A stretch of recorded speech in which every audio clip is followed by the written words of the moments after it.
దర్శనం ఇవ్వడంతో ముస్లింలకు రేపటి నుండి రంజాన్ మాసం ప్రారంభమవుతుంది.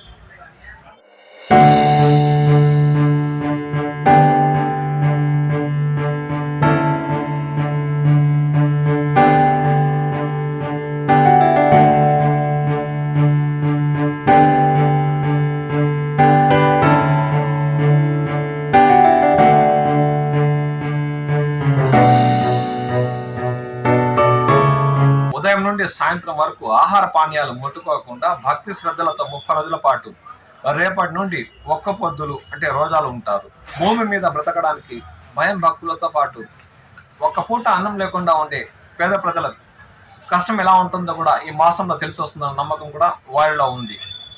దాదాపు 30 రోజుల పాటు భక్తి శ్రద్ధలతో 5 పూట్ల నమాజులతో పాటు రాత్రి వేళ రంజాన్ మాసంలో ప్రత్యేకంగా ఆచరించే 20 రకాతుల తరావీ కూడా భక్తి శ్రద్ధలతో చదివి ముస్లిం సోదరులు అల్లాను కొలుస్తూ ఉంటారు.